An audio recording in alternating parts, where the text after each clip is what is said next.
Jedi Jack Penguin, and today I'm bringing you another LEGO Star Wars review. So today we're going to be looking at set number 8095, General Grievous Starfighter.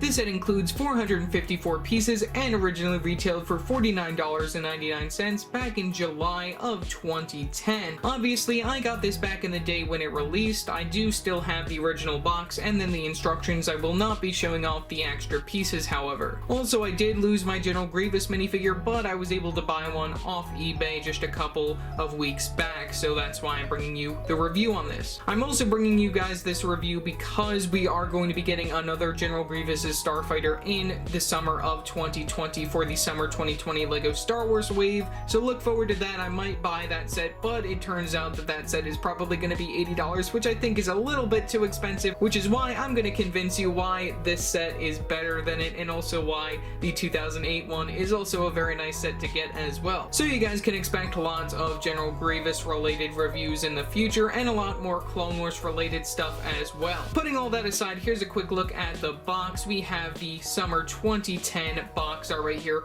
with Captain Rex right there in the corner. Really love this box art. Some of my favorite years of LEGO Star Wars are the ones that have the clones on the very top. We have the LEGO Star Wars Lego minifigures at the bottom, regular stuff off the side, and then this very nice spacey background with your General Grievous Starfighter right there front and center.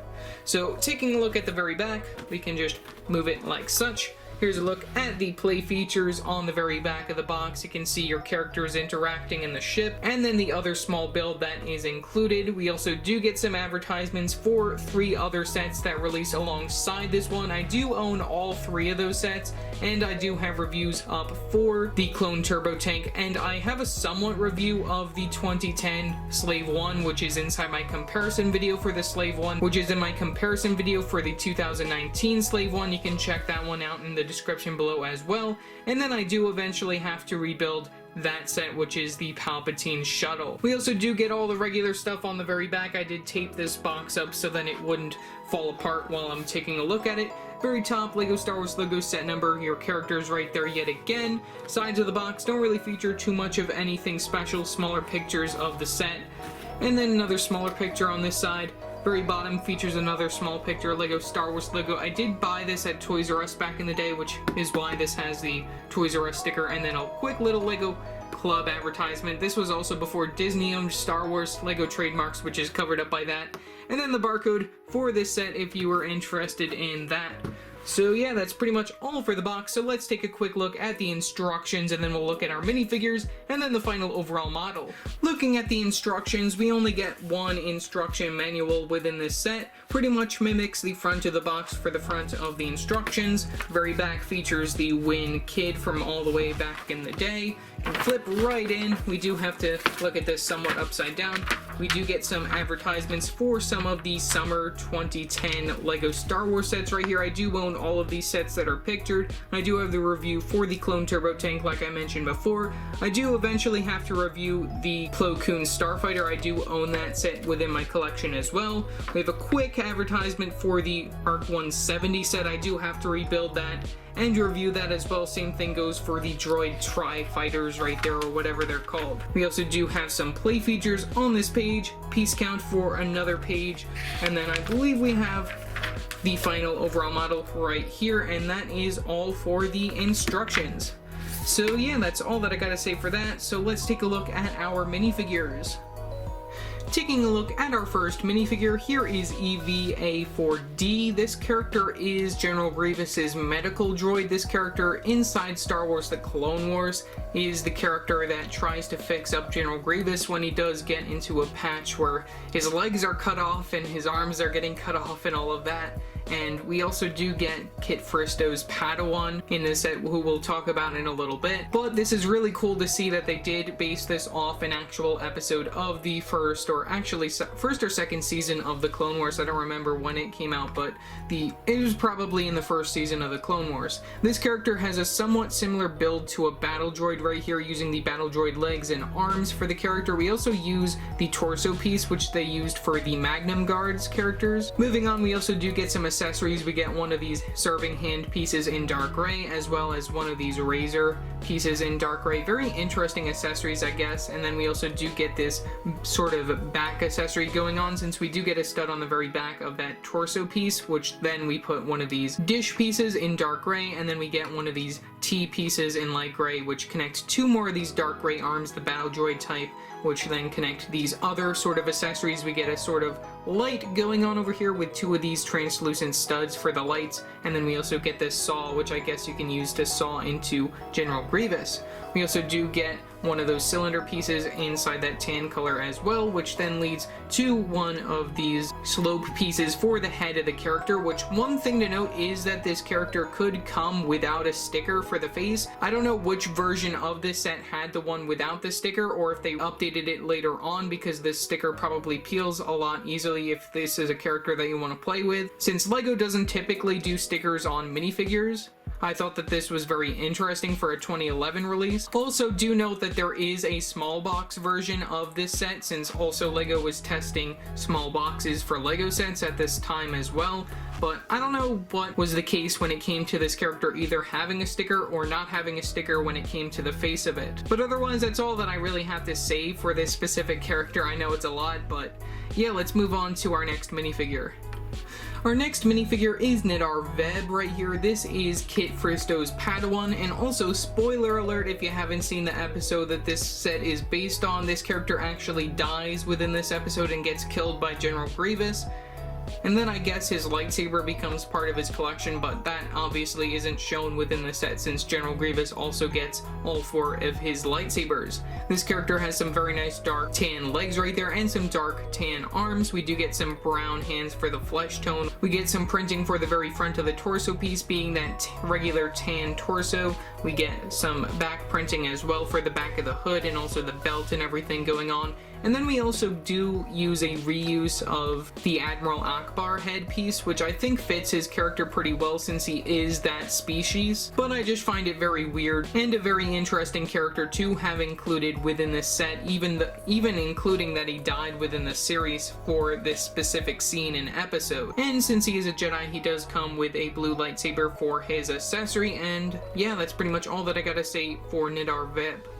And then finally, the last minifigure within the set is General Grievous himself, which he is not exclusive to the set. He also comes within a more expensive set that released in 2012, that being the Malevolence, which is his ship, which I missed out on that set. I wish that I got it. It's something that I eventually have to pick up on the secondhand market or something, or find at a yard sale, but either way, this is the cheapest way to get this version of General Grievous with this sort of tan overall detailing. In comparison to the last General Grievous that we got, this is the one from 2008. You can see that it's a huge change, even like the part usage, since this one includes a whole bunch of new molds specifically for the character, which then have been reused as of recently just to add different prints and make him different colors, since I believe LEGO has went back to just making him plain white, which I'm okay with that. We'll see what happens with the new General Grievous Starfighter when that does release this summer. But taking a look at the character, we do get some very nice dual molding with this dark gray as well as this light tan going on. We also do get some printing on the sides of the arms, which I think is a very nice touch to the character. You can even see that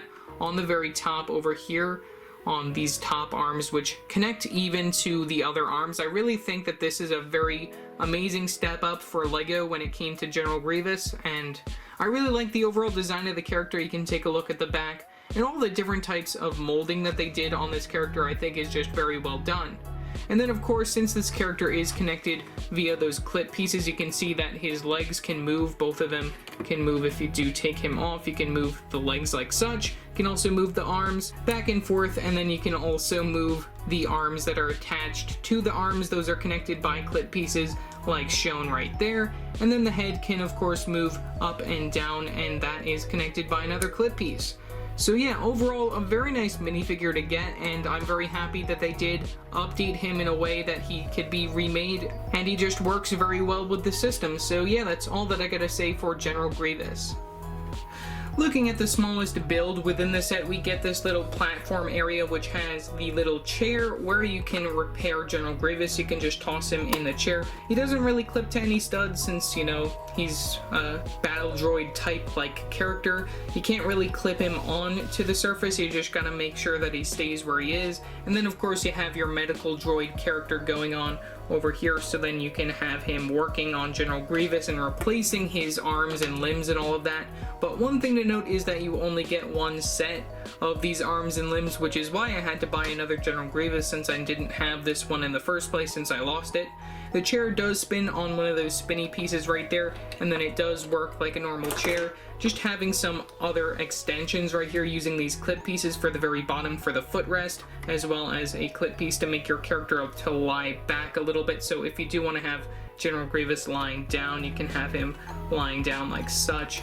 And there you go, you have General Grievous on the chair. You can have your medical droid right behind him. We also do get this other little weapon station going on over here, which has all four of General Grievous's lightsabers. We do use those more chrome type hilts right there for the lightsabers, which is very nice. Not the original ones that they were using back in the day, but you know, it's their updated ones from way back when. And then we also do get one of these small guns right here, just as another accessory, connected all by clip pieces for your General Grievous minifigure.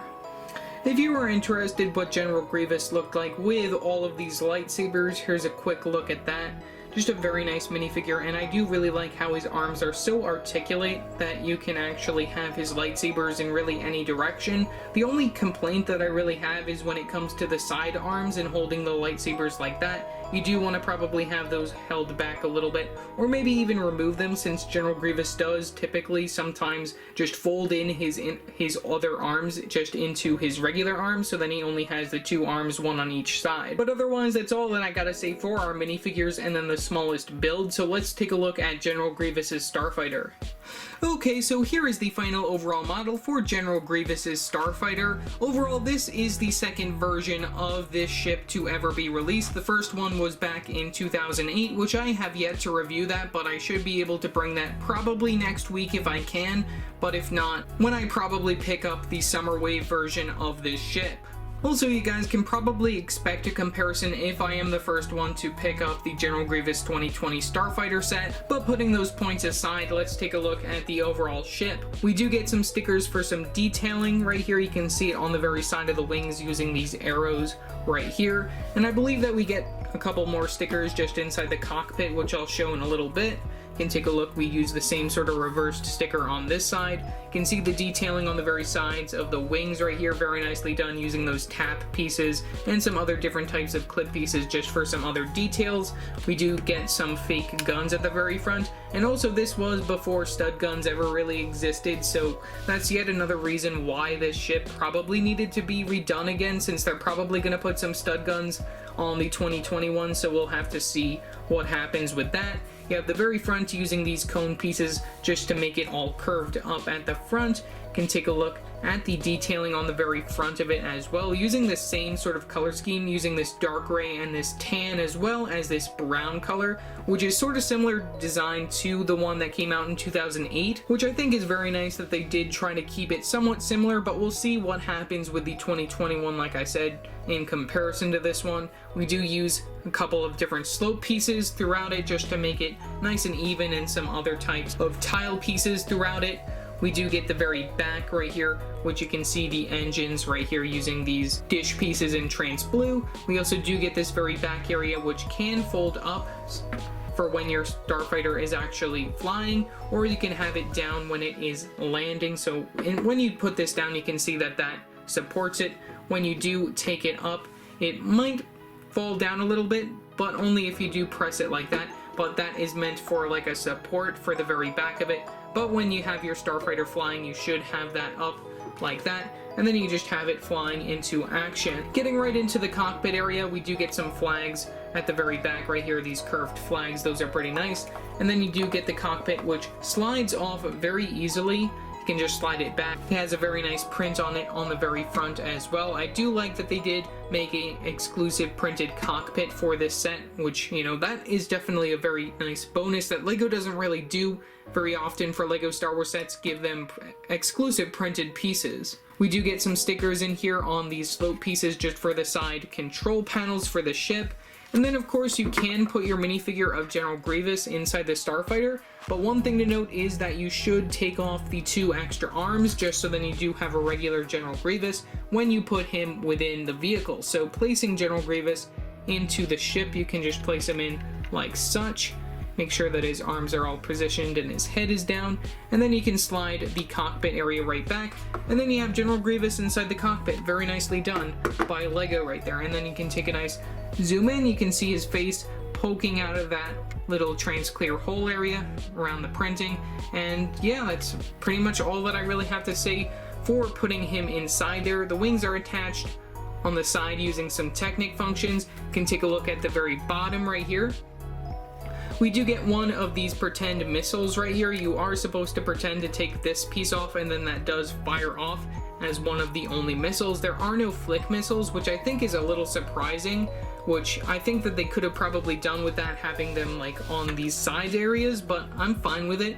Just having a pretend missile is definitely okay with me, and it is hidden very well, so then you don't see it on the overall front design. The fake guns I think are perfectly placed. You know, they don't really detract from the main ship that you're trying to look at, and overall that's pretty much everything that I really had to say for this vehicle. Overall, for $50 back in the day, I think that this was probably one of the better deals that we've ever gotten for the General Grievous Starfighter, though the one in 2008 before it was a little bit smaller and was a $20 set. I think that this is a perfect size for General Grievous's Starfighter, and I think that the 2021 should be about the same size as this one, but it might be a little bit more expensive, which should be the main factor that most people look at. So yeah, that's pretty much all that I gotta say for this video. Leave your thoughts down in the comment section below what your thoughts are on this set. Also remember to like and subscribe and hit that bell icon so every time I upload a new video. So yeah, that's it for now, and I will see you next time. Bye!